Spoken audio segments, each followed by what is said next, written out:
Tayo po ay tumayo. Bilang pag-aaral po sa salita ng Diyos, medyo mahaba-haba po ito. Pero sandali po ako, ano, dito po sa mga gawa, chapter 10. Mga gawa, chapter 10. Basahin po natin ang mga gawa, chapter 10 hanggang matapos po ako magbasa.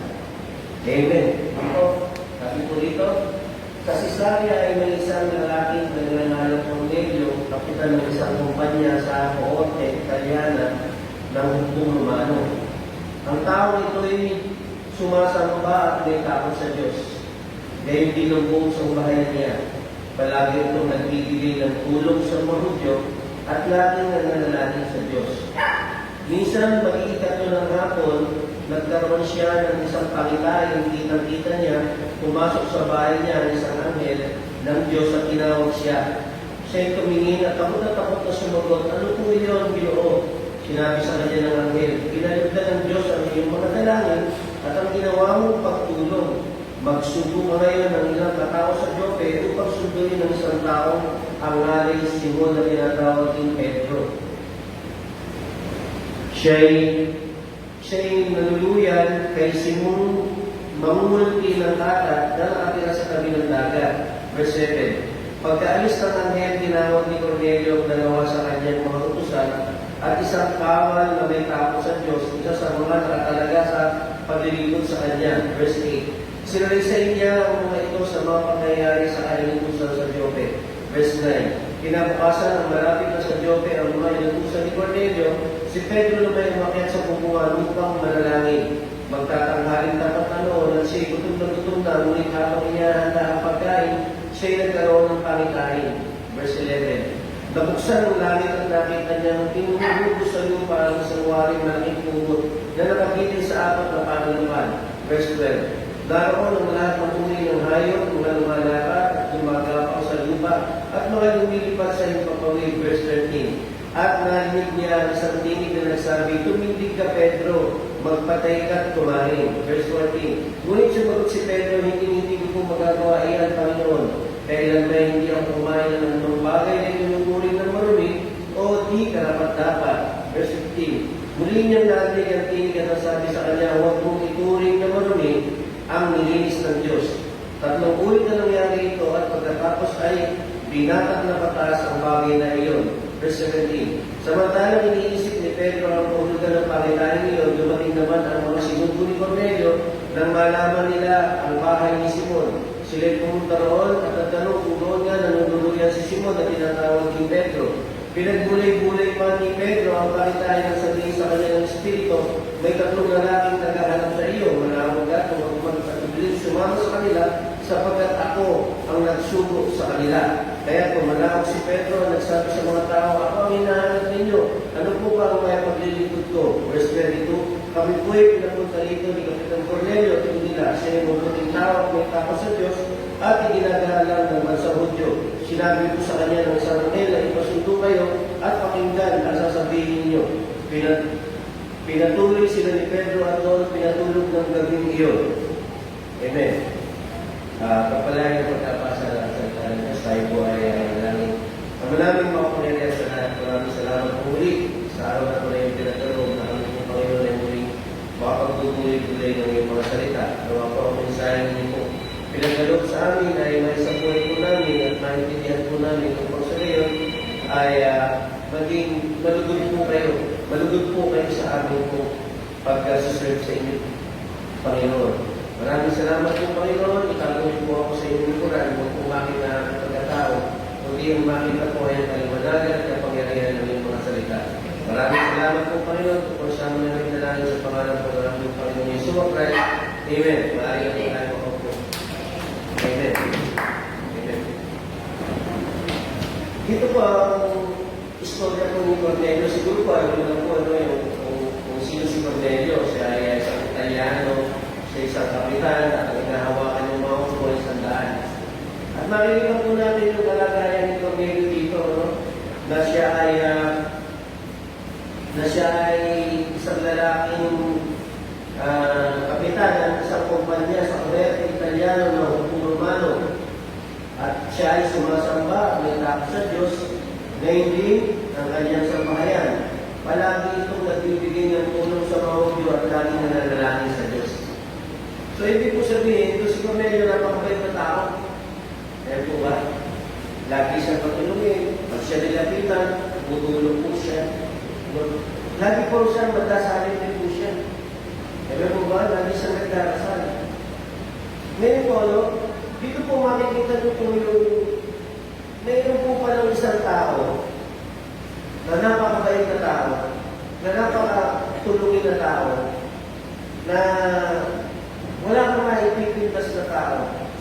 Meron po palang mga tao gano'n. At minsan makikita niyo po, pagka sa itong buhay, meron tayong nakakilala ng mga ganong tao. At sasabihin natin, ito naman tao natin, hindi naman muna ito eh.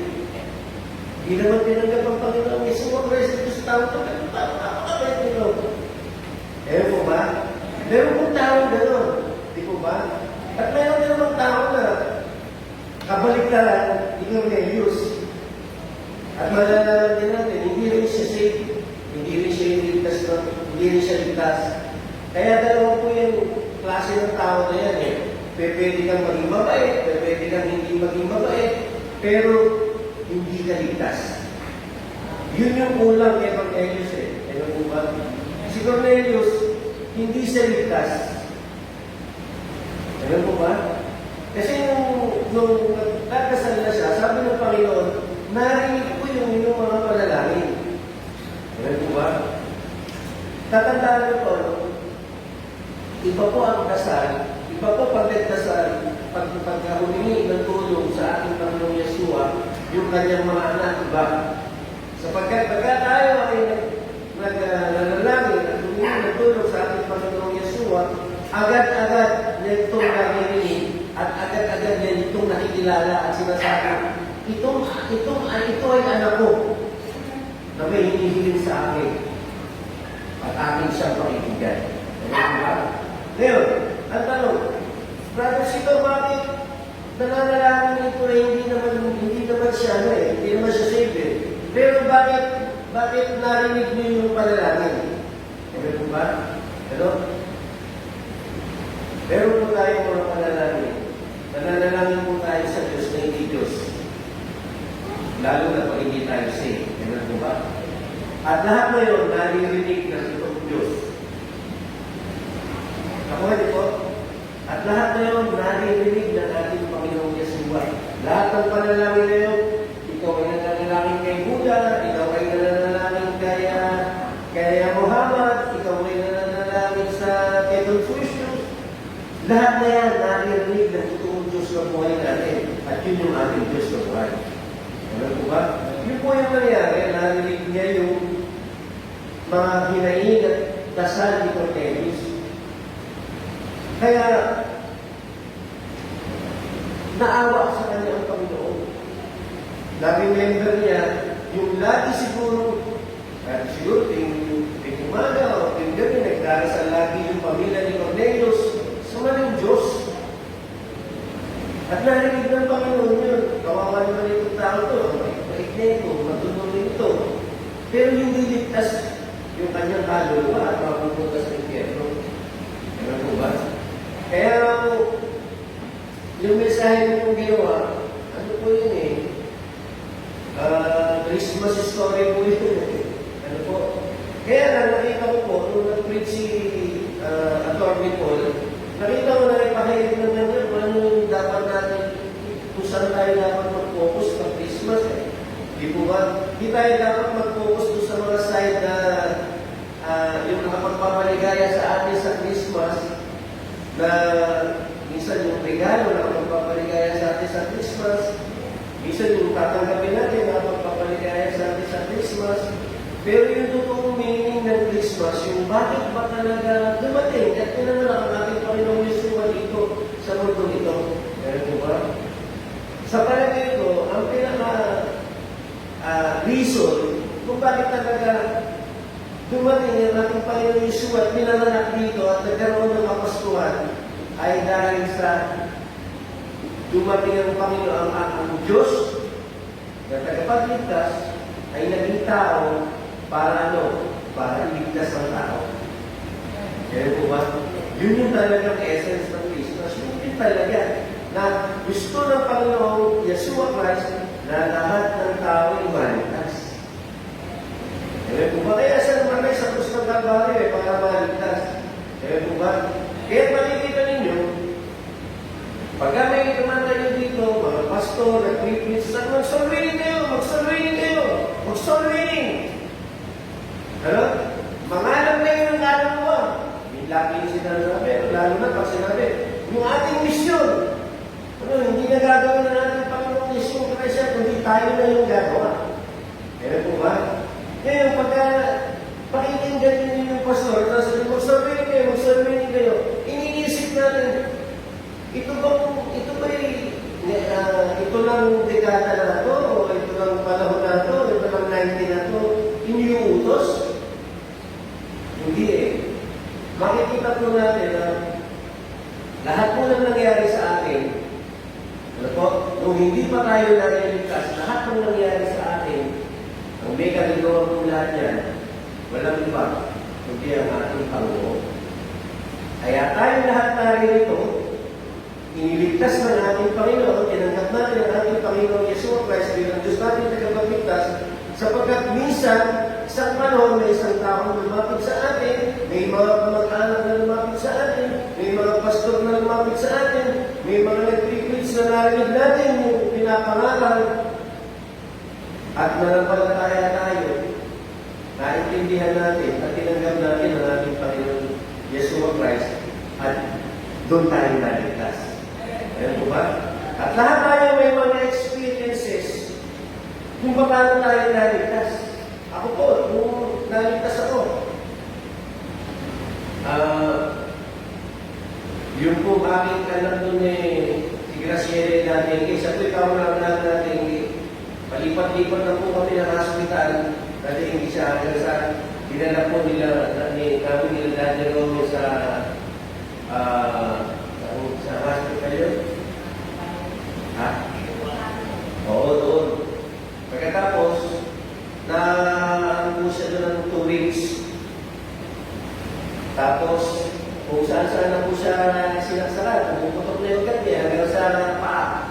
Hanggang sa nang lumabas kami, wala kami maibayan yung relo ni Daddy Rome, yun yung iniwanan muna niya doon sa hospital para makalabas kami. Pero nung nalabas kami ng hospital, ay every 6 a.m. kasi yung aking tricycle na pinamamasada nun, naisanla ako. Tapos yung pinagsanla ako, inuhin yung tricycle, pati yung papel. Sabi ko, papel lang sana na ako para magpag-tricycle ko na, pero ayaw niya, ikipit ako. So, sinanla ko na rin. Kaya alam ko yung ginagawa, every 6 a.m. and 6 p.m. nagro-rosaryo kami. Araw-araw niya nagro-rosaryo kami. Kaya siguro mga 1 week later, wala naman kami masyadong ginagawa. At medyo hindi nga kami mapagtrabaho mabuti dahil naalagaan pa namin mga anak natin na natin. 1 week later, dumating yung tita ko. Galing Amerika. Hindi namin alam, kung dumating siya. Nagulat kami, nag-rosaryo kami, nagulat kami, dumating. At nung dumating siya, sabi sa amin, ano ba nangyari sa'yo? Kinuwento namin lahat. Ano nangyari? Yung asan lang president namin, tinubos niya. At nung nagtagal siya ng isang linggo, yung kita ko pala ay isang born again na rin. So, sinira niya ako ng gospel. At nung sinira niya ako ng gospel, di pa siya nakontento. Meron siyang kakilala ng pastor, si Pastor Oliver Mansado, pinapunta sa bahay at pinag-Bible study kami, yung pamilya. Doon ko nakilala ang ating Panginoong Yeshua. Ayun po ba? Meron po. Marami po dito tumatayo sila sa ating nagano sila yung example, yung mga example ng mga early Christians ay binabasa nila sa Bible. Maganda po yun. Ayun po ba? Maganda po yun. At meron din naman po tumatayo rito na yung kanilang experience, yun yung kanilang kinikwento. Maganda din po yun, di po ba? Amen? Kaya kung makikita ninyo, no, yung po katayuan ni Cornelius, walang-wala po yun. Dahil napakabalik niya na tinulungan siya ng Panginoon. Ano po, walang-wala yun kesa doon sa luma kong pagkatao ng dati. Ano po? At kung gusto niyo akong makilala talaga, noong araw, nung hindi pa ako ligtas, tanongin niyo yung misis ko. At sigurado, nagkikwento sa inyo. Pero po ba, ayan yan, ba't yan? Yan yan, manginginom yan. Yan yan, pag nag-aaway kami, yung mga plato ngayon nagpagkain sofer, yung mga inipipan sila. Talagang grabe, ano?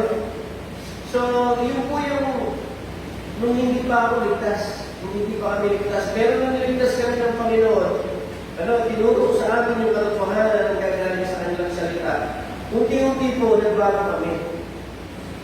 Although, marami pa rin mga pagkakamali, pero unti-unti binabago sa pamamagitan ng salita ng Diyos. At dahil sa, minsan tinatanong kasi sa akin, lalo na pag nagpapahilos natin kami, paano ba na binabago ng Diyos ang buhay mo?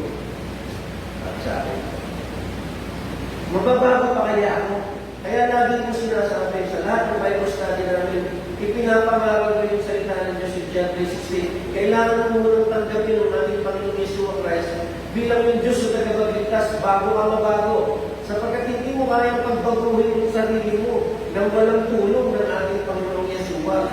Kailangan mo munang tanggapin ng ating Panginoong Yeshua Christ sa iyong puso upang manahan siya sa iyong mga puso. At pag nanahan siya sa iyong mga puso, ay magkatutulungan niya tayo na magbago. Mahirap talaga magbago. Pero unti-unti, tutulungan tayo ng ating Panginoong Yeshua Christ. At alam ko, yun din yung nangyari sa inyo. Meron po ba? Ito ba po yung napansin ko po, dito sa kwento ito. Ang nangyari po, nagpakita yung anghel kay Cornelius, tapos nagpakita yung anghel kay Pedro, at sinabi na pupunta kayo ka Pedro doon, dahil pupunta ito doon, at sila mahintayin si Pedro dyan, dahil may sasabihin sa inyo. Ganun po ba? Ganun. Ngayon, ganito, nagkita na sila, sabi po rito, dumating sila sa Cesarea, matapos ang maghapong maglalakbay, naghihintay na sa kanya si Cornelio, pati ang mga kamag-anak at mga talig na kaibigan na kanyang pinanyayahan. So nakita sila, si Cornelio, dumating na si Pedro doon sa bahay ni Cornelio at may mga bisita pa si Cornelio, pinag-invite pa talaga. Nandun sana all. Ngayon, sabi ko rito, nung nakita na sila, sabi nito sa 25, sinalubong ni Cornelio si Pedro at nagpatirapa sa harapan nito at sumamba. Nakuha niyo mo? Nung nakita ni Cornelio si Pedro, ang ginawa ni Pedro, sinalubong si Pedro at lumuhod at sumamba. Ay Pedro, ano sabi ni Pedro? Sabi ni Pedro, ngunit sinabi ni Pedro, tumindig kayo, ako'y tao rin tulad ninyo. Ano po yung makuha nating aral doon? Itong si Cornelius mabait. Itong si Cornelius matatakot din sa Diyos, sumasamba sa Diyos. Itong si Cornelius matulungin. Pero itong si Cornelius hindi kilala kung sino ang Diyos. Nakuha niyo po? Nakuha niyo? Kasi minsan pag Bible study tayo, maraming mga sinasabi yung mga Bible study natin, lalo na pag hindi pa safe. Masasabihin nila, parehas lang naman ng Diyos, isa naman ng Diyos. Yung Diyos niya, Diyos din namin. Hindi ko naman masasabi agad sa kanila na ako, mali ka yan. Iba yung Diyos namin, yung Diyos mo, hindi namin Diyos. Kailan po ba? Nakuha niyo po ba? Kaya, pansinin niyo po, pagka tayo nag-Bible study, ano yung gusto natin iparating sa kanila? Ano yung gusto natin ipaalam sa kanila? Ang gusto natin iparating sa kanila, ipaalam sa kanila, ay kung yung kaligtasan na ginawa sa atin ng ating Panginoong Yeshua, yun yung gusto natin matanggap nila.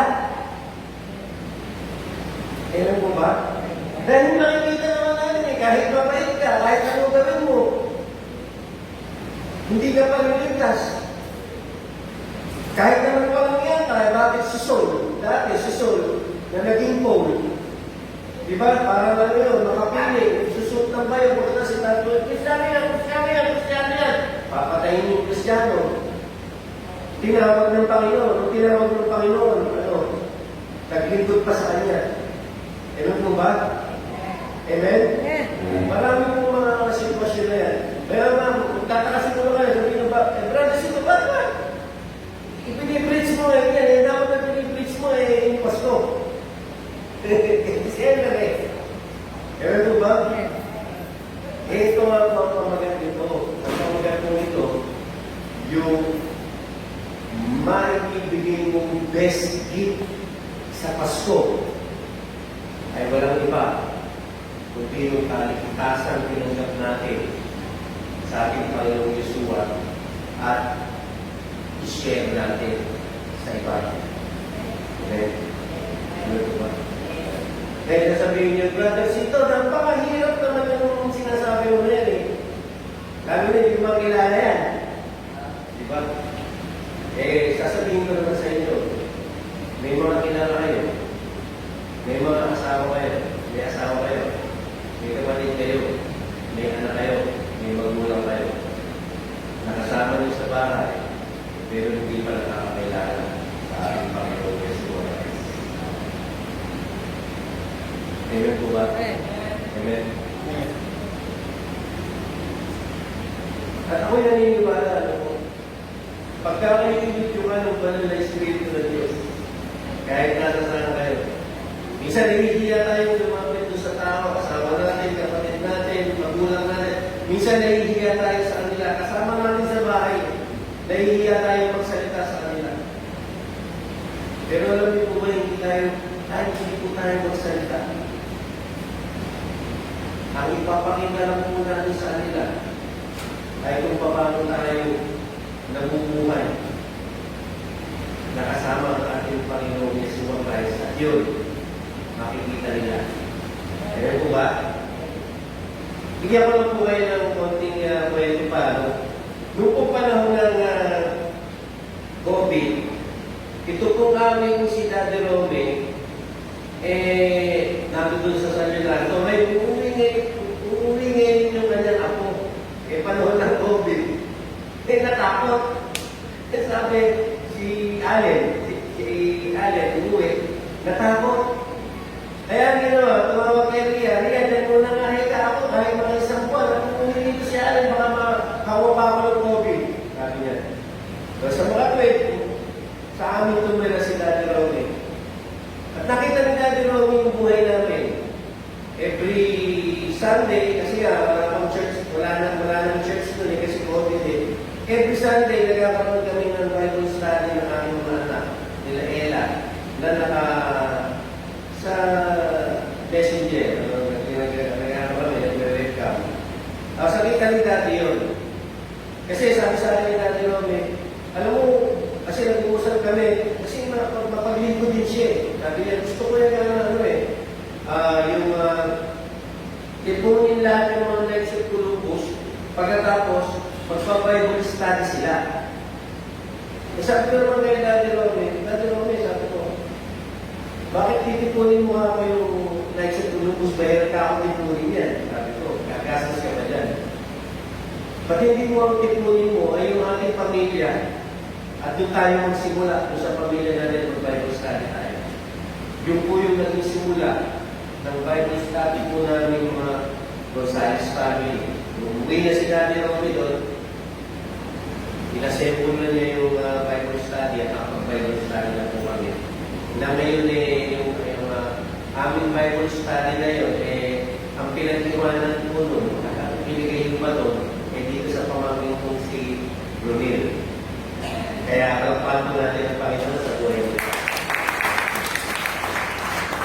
So, makikita niyo po may mga bagay na sasabihin natin, bakit mo i-share ang salita ng Diyos yung kaligtasan dito sa taong to? Hindi naman niya ako narinig. parang tengang lipya. Alam niyo kung ba't tengang lipya? Ano? Yung parang hindi ka naririnig, sasalita ka, paulit-ulit ka na lang, hindi ka naririnig. Pero tandaan niyo po, ano, ang sabi ng Panginoong Yesu Christ. Sabi niya sa Bible, pag ginawa natin, yung pinapagawa sa atin ng Panginoon, kumayo tayo, nakapagsalita tayo, at sinabi lang natin sa kanya, tanggapin mo ang Panginoong Yesu Christ. Ako ginawa ko yun. Kinuwentuhan lang natin sila na buhay natin. Tandaan nyo, goods ka na sa Panginoon nun. Dahil ang susunod nun, ang kikilos, walang iba kundi ang Panginoong Yesu wala. Siya rin tatawag doon sa tao ngayon.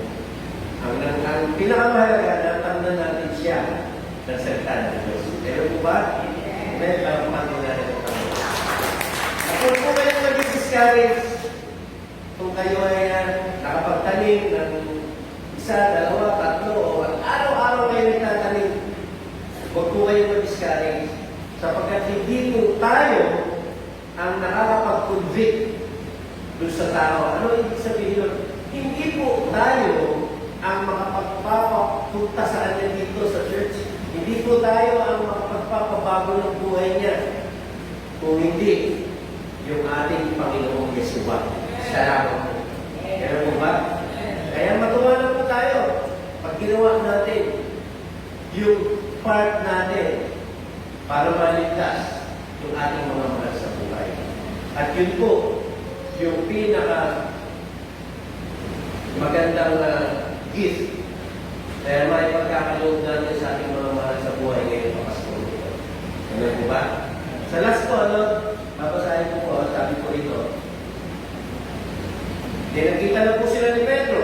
Sinabi ni Pedro, huwag mo akong sambahin, hindi ako ang Diyos. Sinaya muna na sila ni Pedro, nag-preach na si Pedro. At tingnan niyo po, kung iniisip ninyo, ngayon ating mga sila Apostol Pedro, sila Apostol Pablo, nag-preach ng mga malalalim, mga magagandang salita, mga gugulat ka, napakagaling nito, napakatalino ng teacher na to, napakalalim ng kanyang katuran, napakalaman ng kanyang katuran.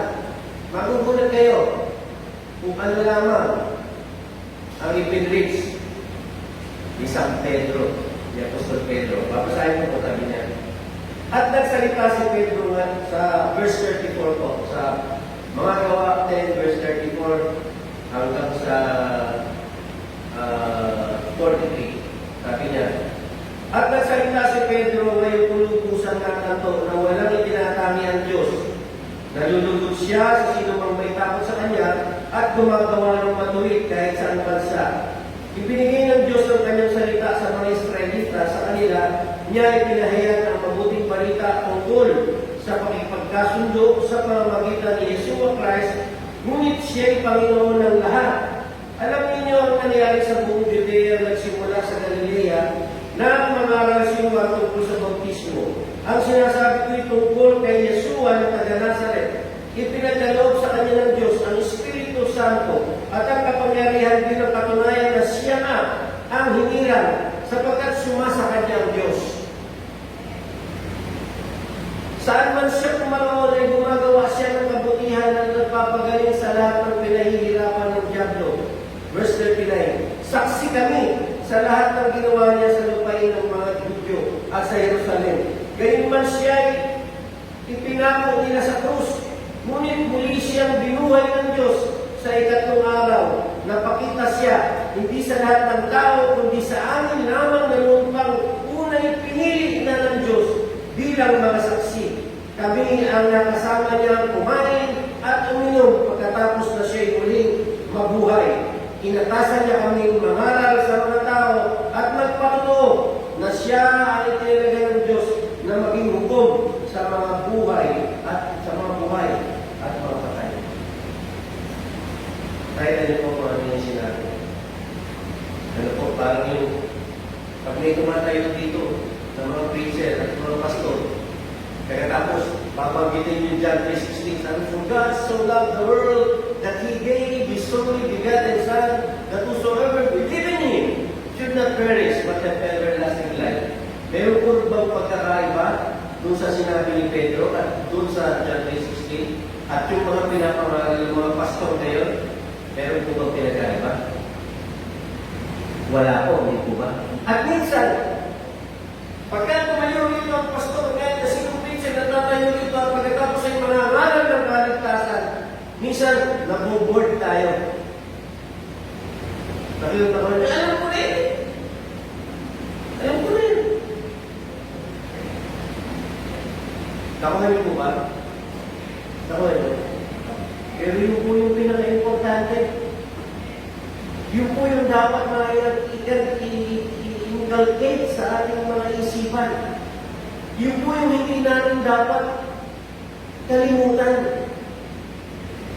Sapagkat yun po yung tunay na essence ng Pasko, kung bakit narito ang ating Panginoon Yeshua Christ, kung bakit naitanak siya dito, at kung bakit nagkaroon ng Pasko, kung bakit siya narito, ay dahil sa gusto niya iligtas yung mga tao.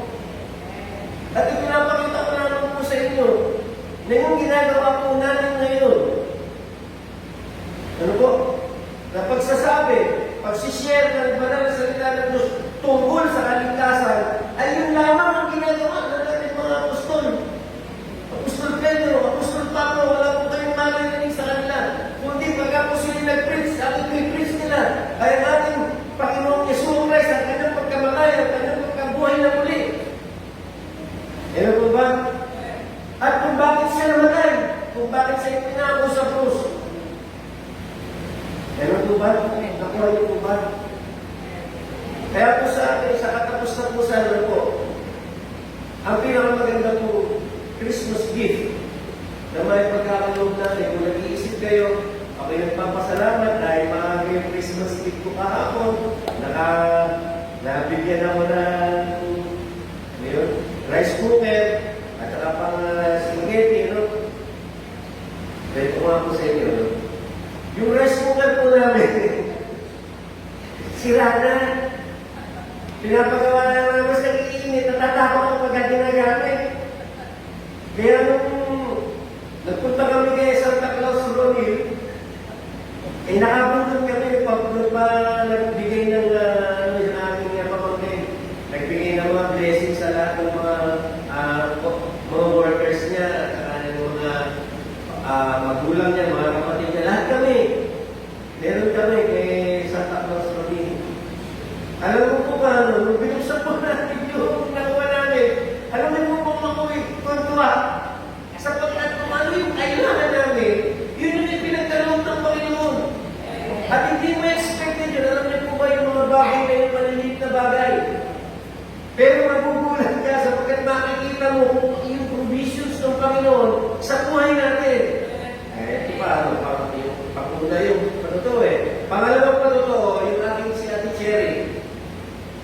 Gumunod siya.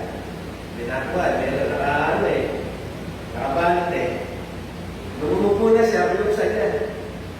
Nung pagbukas niya, nakita niya plancha. Eh, sabi niya, wala nang kami plancha eh. Ingin na mo kanya plancha. Sabi ko kaya, Ate Cherry, tinumukha ko yung provisions ng Panginoon. Maliit na bagay. Maliit na bagay. Pero makikita mo, yung maliit na bagay na yan, kailangan mo. Kaysa naman sa malaking bagay, makakuha mo, hindi mo naman magamit. Kaya mo ba? Kaya tandaan po natin, ang pinaka-best na gift na may pagkakaloob natin sa mga malapit natin sa buhay na hindi pa kinatagap ang ating Panginoon Yeshua Christ ay makamtan din nila yung salvation na nakamtan natin. Ano po ba? Kung kayo matapang mag-share, magkwento lang po kayo sa kanya, katulad ng ginawa ni Pedro. Magkwento lang po kayo sa kanya. Dahil ang Panginoon, ang gumawa ng paraan kung paano kayo nakapag-share sa kanila. Pagkat yung Panginoon ang gumawa ng paraan, kung bakit nakilala niyo yung tao na kapagpasa niyo sa isipan, kung bago nyo tinanggap ang ating Panginoong Yeshua, yung tao na yun ay hindi siya lamang ang may gawa nun. Amen? Kung hindi, ang Panginoong Yeshua Christ ang gumawa ng paraan para lahat po tayo maligtas at lahat po tayo magsama-sama po dito. Kaya po ba? Maligaya